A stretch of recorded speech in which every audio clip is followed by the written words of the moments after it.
Welcome to this video in the Jesus series. سلام به ویدیومون که درباره زندگی عیسی هست خوش اومدید. Today we're in Mark chapter 5 starting at verse 21. امروز قراره در انجیل مرقس باشیم، باب 5 و از آیه 21 شروع کنیم که صفحه 1307 هستش. And we're going to look at two miracles which occur pretty much right together. و قراره در رابطه با دو معجزه‌ای که تقریباً با هم و همزمان انجام میشه بخونیم. So let's get straight into it. بیاین با هم بریم و شروع کنیم بخوندن. Verse 21. آیه 21 انجیل مرقس باب 5. عیسی بار دیگر با قایق به آن سوی دریا رفت. در کنار دریا جمعیتی انبوه نزدش گرد آمدند. So last week we saw he'd gone from the more Jewish side of the Sea of Galilee to the more non-Jewish side. تو هفته گذشته با هم خوندیم که عیسی از اون سمت دریا که منطقهش منطقه یهودی نشین بود به سمت دیگه اون دریا که یک منطقه غیر یهودی نشین بوده میره. And he'd healed that poor man who had the very bad mental illness. و در اونجا یک مرد بیچاره‌ای رو که بیماری روانی داشته رو شفا میده. And now he's come back to the other side, which is more, again, where more people know him. It's more Jewish. و حالا برمیگرده به همون مکان قبلی، یعنی جایی که اکثرا مردم یهودی هستن و عیسی رو میشناسن. And straight away a large crowd gathers. و بلافاصله بعد از اینکه میرسه یه جمعیت زیادی میان و دورش جمع میشن. And he has someone come and see him if we read verses 22 and 23. آیات 22 و 23 رو اگر ببینیم میبینیم یه شخصی میاد که عیسی رو ببینه. یکی از رئیسان کنیسه که یایروس نام داشت نیز به آنجا آمد و با دیدن عیسی به پایش افتاد و التماس کنان گفت دختر کوچکم در حال مرگ است، تمنا دارم آمده دست خود را بر او بگذاری تا شفا یابد و زنده ماند. So a very obvious request. He doesn't want his daughter to die, this man. He asked Jesus to come and heal. پس یک درخواست خیلی واضحی کرد ازش، چون نمیخواست دخترش بمیره. میره به عیسی میگه که لطفاً بیا و دخترم رو شفا بده. And then, as we'll see, Jesus agrees and Jesus is going to go and heal this little girl. و همونطور که میبینیم عیسی موافقت میکنه و با اون مرد میره که اون دختر بچه رو ببینه و شفاش بده. But something interesting happens on the way. ولی بعد در مسیر رفتن یه اتفاق جالب میفته. So first of all, verse 24. آیه 24 رو میخونیم. پس عیسی با او رفت. گروهی بسیار نیز از پی عیسی به راه افتادند. آنها سخت بر او ازدحام میکردند. So he's going and there's lots of people around him. It's almost like a big crowd. He's got to push his way through. پس عیسی داره با اون مرد میره و جمعیت زیادی هم اونجا هم و انقدر تعدادشون زیاده که مثل این میمونه انگار عیسی داره راه رو باز میکنه که از بینشون فقط بتونه رد شه. And there's someone who needs help. و یه شخصی بین اونها بوده که احتیاج به کمک داشته. Verses 25 and 26. آیات 25 و 26 رو میخونیم. در آن میان زنی بود که 12 سال دچار خونریزی بود. او تحت درمان طبیبان بسیار رنج فراوان کشیده و همه دارایی خود را خرج کرده بود. اما به جای آنکه بهبود یابد بدتر شده بود. So again, someone who's suffering badly. پس در رابطه با شخصی داره میگه که رنج زیادی دیده بود تو زندگی. She's got this bleeding problem for 12 years. به مدت 12 سال مشکل خونریزی داشت این زن. She spent loads of money on doctors and it's just got worse. پول زیادی هم برای دکترای مختلف خرج کرده بود و بدتر و بدتر شده بود. And because of this, she would have been considered under the Jewish law unclean. و به خاطر همین بیماری هم که داشت تحت قوانین یهودیت ناپاک به حساب می اومد. She couldn't worship properly. نمیتونست به صورت درستی خدا رو پرستش کنه. Wouldn't have been allowed into the synagogue. و حتی اجازه بهش نمیدادن به خاطر این مشکلش که وارد کنیسه بشه. And people would have probably wanted to stay away from her because she was unclean. مردم هم احتمالاً نمیخواستن که اصلا دور و بر این زن باشن، چون این زن از دید همه ناپاک به حساب می اومده. But she hears this man is here who can heal people. ولی این زن میشنوه که شخصی داره وارد اونجا میشه که میتونه آدمها رو شفا بده. So verses 27 to 29. آیات 27 تا 29 رو میخونیم. پس چون درباره عیسی شنید از میان جمعیت به پشت سر او آمد و ردای وی را لمس کرد، زیرا با خود گفته بود اگر حتی به ردایش دست بزنم شفا خواهم یافت. در همان دم خونریزی او قطع شد و در بدن خود احساس کرد از آن بلا شفا یافته است. So she just reaches out and touches him because she says, look, even that, surely that will heal me. پس فقط دستش رو دراز میکنه و لباس عیسی رو لمس میکنه و اعتقاد داشته که حتی اگر به لباس عیسی هم دست بزنه شفا پیدا میکنه. And it's true, straight away the bleeding stops and she just knows, she can feel in her body she is healed. و دقیقا هم همین اتفاق میفته. خودش حس میکنه که در بدنش خونریزیش قطع شده و متوجه میشه که شفا پیدا کرده. But Jesus knows something's happened. و عیسی متوجه میشه که یه اتفاقی افتاده. Verse 30. آیه 30 رو میخونیم. عیسی در حال دریافت که نیروی از او صادر شده است. پس در میان جمعیت روی گرداند و پرسید چه کسی جامه مرا لمس کرد؟ So Jesus actually feels power go from him and he says, who touched me? پس عیسی حس میکنه که یک قدرتی ازش بیرون رفته و از همه جمعیت میپرسه میگه چه کسی به من دست زد؟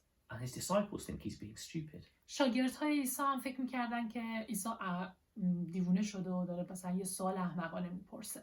Verse 31. آیه 31 رو میخونیم. شاگردان او پاسخ دادند میبینی که مردم بر تو ازدحام میکنند آنگاه میپرسی چه کسی مرا لمس کرد؟ The disciples say, well, everyone's touching you. What do you mean, who's touched you? پس شاگردا بهش میگن که خب انقدر جمعیت زیاده که همه دارن تو رو لمس میکنن. چه سوالیه که پرسیدی؟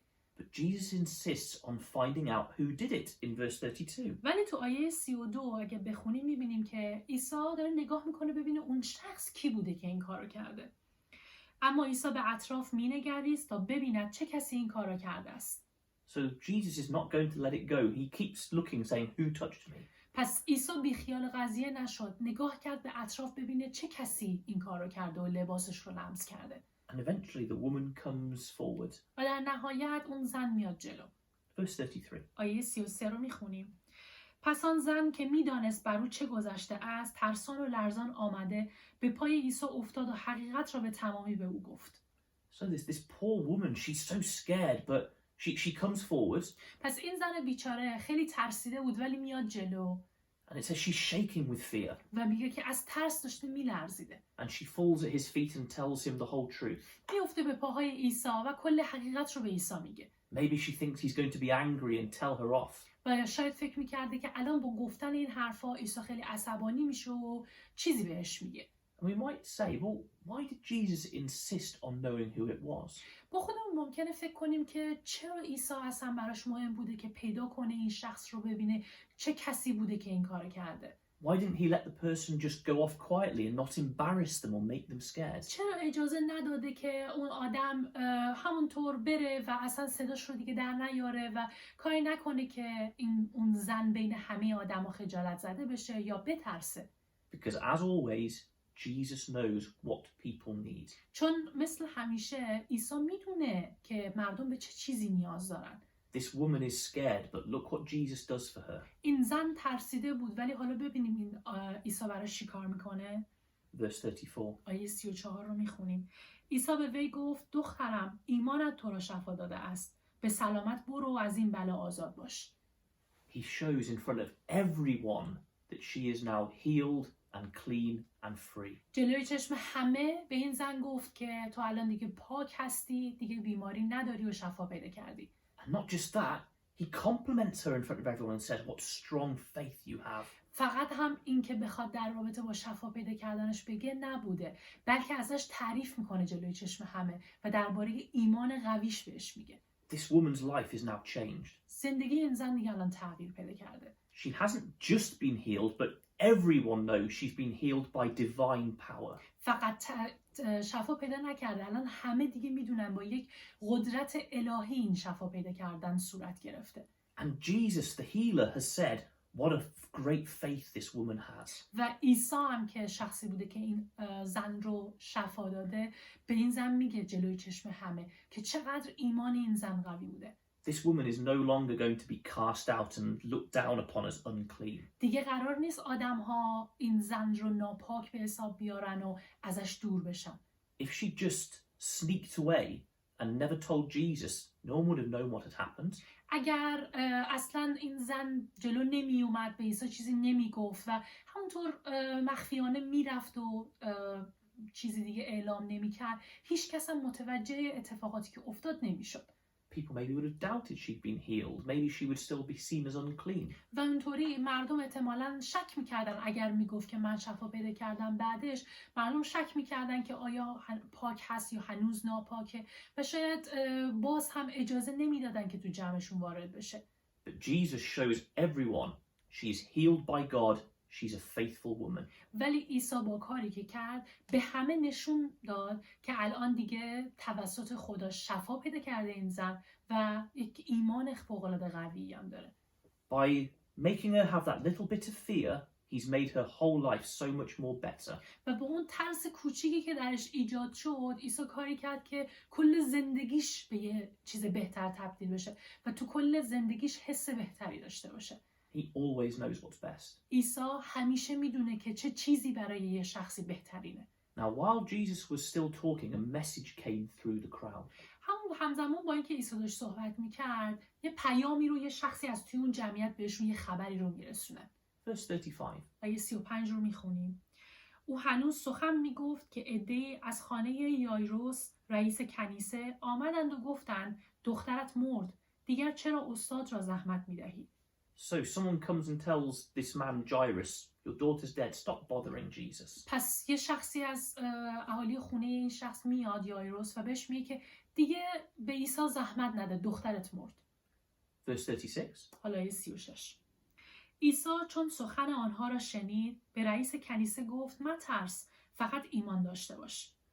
And so Jesus heard it, but he says, no, just keep believing. پس عیسی میشنوه این خبر رو ولی به اون شخص میگه که فقط ایمان داشته باش.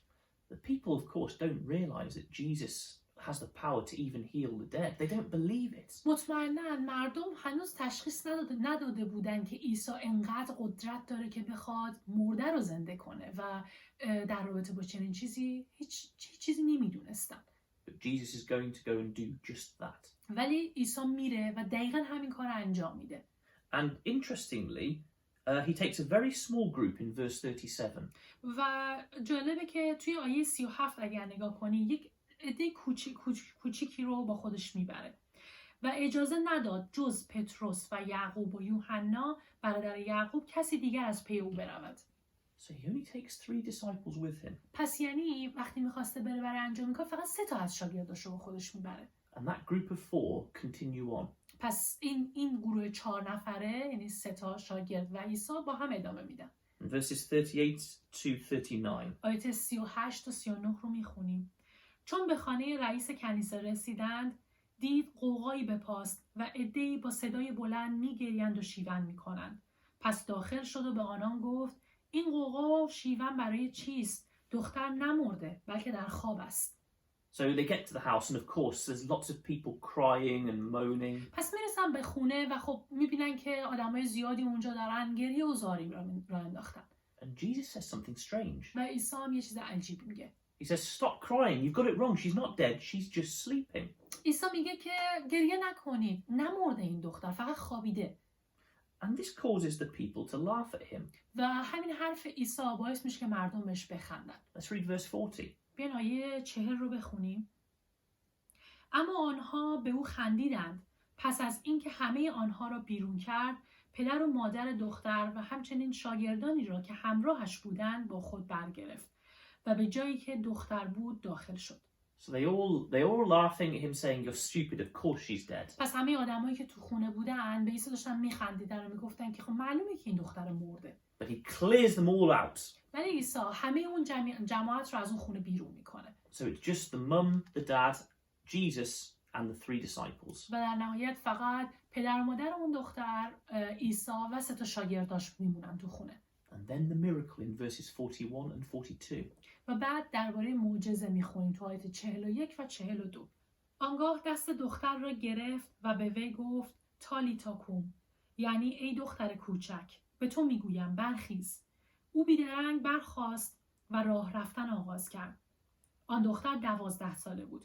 آنها از این واقعه بی نهایت شگفت زده شدند. So he's very tender, takes her by the hand, says, get up little girl. پس دست اون دختر رو میگیره و بهش میگه دختر کوچیک بلند شو. And just like as if she was asleep, he wakes her up. و دقیقاً مثل این میمون که انگار واقعا خوابیده و عیسی بلندش میکنه. and she's alive again and healed. و الان دیگه زنده شده، یعنی عیسی شفاش داده و زندهش کرده. But look at verse 43. حالا یه 43 رو ببینین. عیسی به آنان دستور اکید داد که نگذارند کسی از این واقعه آگاه شود و فرمود چیزی به آن دختر بدهند تا بخورد. So he wants everyone to pretend that just like he'd said outside, she was just sleeping and not dead. پس میخواد که از همه آدمایی که اونجا هستن تظاهر کنن که این بچه فقط خوابیده بود، یعنی همونطوری که بین جلوی چشم همه عیسی گفته بود که این دختر فقط خوابیده و نمرده، از اون آدمای خونه هم میخواد که شما هم پس همینطوری تظاهر کنید و به کسی حقیقت رو نگید. He wants only the people in the room to know really that she was dead and he'd raised her. و فقط میخواسته که اون جمعیت کوچیکی که تو خونه باقی موندن فقط حقیقت رو بدونن که این بچه مرده بود و الان زنده شده. And we could ask, well, why does he do this? با خودمون میتونیم بپرسیم که چرا عیسی این کارو کرد؟ Surely if everyone heard he'd raised someone from the dead, everyone would be believing in him. با خودمون فکر میکنیم مطمئنا اگر مردمای دیگه هم میشنیدن که عیسی یه مرده رو زنده کرده، مطمئنا بهش ایمان پیدا میکنن. But that wasn't what Jesus wanted. ولی این اون چیزی نبود که عیسی بخواد. We said this before, he didn't want people to believe because of miracles. قبلا هم با هم خونده بودیم که عیسی نمیخواست مردم فقط به خاطر معجزاتش بهش ایمان پیدا کنن. He wanted them to see his love, his character, his teaching and then believe. بلکه میخواسته مردم شخصیت عیسی رو، محبت عیسی رو ببینن و با شناخت خود عیسی ایمان پیدا کنن. He wants to get rid of the crowds as much as possible. و میخواسته از تا حد امکان از شر جمعیت زیاد خلاص بشه. So just those who really want to come to hear his teaching can come. تا فقط کسانی که واقعا میخوان تعالیم عیسی رو بشنون بیان سمتش. And also maybe this was kind to the family. شاید حتی این خیلی یک لطفی هم بود در حق این خانواده. Imagine this little girl and her family if it had been known that she had been raised from the dead. تصور کنید که اگر مردم همه میفهمیدن که این بچه از مرگ رستاخیز پیدا کرد و این خانواده و این بچه بین همه معروف میشدن. Maybe she wouldn't have had a normal life. People would think she was strange. People would avoid her. شاید اگر این اتفاق میافتاد دیگه نمیتونست یه زندگی عادی داشته باشه. شاید همه این دختر رو به عنوان یه دختر عجیب در نظر میگرفتن و زندگیش سخت میشد از اون به بعد. Maybe the family didn't want to be the center of attention for everyone. و شاید اون خانواده نمیخواستن که مرکز توجه باشن بین همه آدم‌ها، همه بهشون توجه کنن. But if he's just saying she was asleep, everyone will go back to normal. ولی اگه فقط میگفتن که این بچه خواب بود و الان بیدار شده، دیگه همه چیز به حالت عادی برمیگشت و هیچ کس به اینها توجه خاصی نمیکرد و اینها زندگی عادیشون میتونستن داشته باشن. So once again, Jesus knows exactly what people need. پس باز هم میبینیم که عیسی میدونسته که آدم‌ها به چه چیزی احتیاج داشتن. Even with this healing, he's always doing the best for the person. و با وجود توی این شفایی هم که میده و کاری که کاری میکنه که بهترین باشه برای اون شخص و خانواده‌اش. Whenever he heals, he shows he cares about the person. هر وقتی که عیسی شخصی رو شفا میده، نشون میده که به اون شخص داره اهمیت میده. Just like he cares about us. دقیقاً مثل ماها، عیسی به ماها هم اهمیت میده. But that's not the thing we really want to focus on. ولی این اون چیزی نیستش که بخوام اینجا فعلا بهش تمرکز کنیم. We want to end by thinking about what an effect healing people had on Jesus. میخوام با این نکته تموم کنیم این درس رو که شفا دادن مردم چه تأثیری بر خود عیسی داشته. Whenever Jesus used his power to heal someone, he could feel power leaving him. هر باری که عیسی از قدرتش استفاده میکرد تا شخصی رو شفا بده، میتونست حس کنه که یک قدرتی داره ازش گرفته میشه. None of us have ever had this spirit power like Jesus did, so we can't imagine what it feels like. ما هیچ کدوممون چنین قدرت خاصی رو نداشتیم مثل عیسی که بخوایم چنین کارهای خاصی مثل شفا دادن رو انجام بدیم. پس نمیتونیم تصور کنیم که عیسی چه حسی داشته وقتی میتونست حس کنه که قدرتی ازش داره ساطع میشه. But it appears as if it weakened Jesus. He could feel when he'd done healing, when he'd done a miracle. پس به نظر میرسه که وقتی عیسی معجزه‌ای رو انجام میداده یا شخصی رو شفا میداده، یک قدرتی ازش گرفته میشده و همین باعث میشده که خود عیسی ضعیف‌تر بشه. That's how he knew the old woman had been healed. واسه همینطوری هم بوده که وقتی این زن شفا پیدا میکنه، عیسی هم دقیقاً همینطوری متوجه میشه. So in some ways, healing people hurt or weakened him. پس به گونه‌ای شفا دادن دیگران خود عیسی رو اذیت میکرده یا باعث میشده ضعیف بشه. But he was always healing people so many times. ولی همیشه این کار رو میکرده. تعداد زیادی، دفعات زیادی تو زندگیش پیش اومد که آدما رو شفا داد. On an earlier occasion when he'd been in a village and they'd been bringing loads of people to him. اون اوایل که توی دهکده بود و تعداد زیادی به سمتش می اومدن، He'd healed loads of them. آدمای زیادی رو توی اون جمعیت عیسی شفا داد. And the gospel writer Matthew, when writing about that, quotes from the Old Testament. و نویسنده انجیل متی هم وقتی چنین چیزی رو نوشت، از عهد عتیق یک آیه‌ای رو نقل کرد.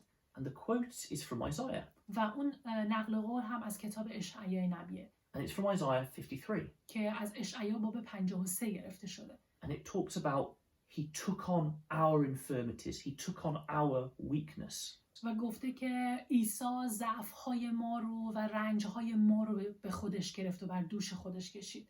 When someone was weak, it's like Jesus took that weakness almost to himself when he healed them. وقتی کسی ضعیف و بیماری داره و عیسی اون شخص رو نجات میده و شفاش میده، مثل این میمونه که انگار درد و رنج اون شخص رو بر روی خودش وارد میکنه. We know if we put a lot of effort into helping someone, it makes us tired. هممون میدونیم وقتی که تلاش میکنیم به یه شخصی کمک کنیم، باعث میشه که خودمون خسته بشیم. Or maybe it did something more. Maybe it made Jesus more tired or weaker to use this power to help people. شاید برای عیسی خیلی بیشتر بود این خستگی که بخواد از این قدرت استفاده کنه و شخصی رو شفا بده. But he still did it. ولی باز هم با وجود خستگی زیاد این کارو کرد. He sacrificed himself always if someone needed help. همیشه وقتی یه شخصی احتیاج به کمک داشت، عیسی خودش رو فدا میکرد که به اون شخص کمک کنه.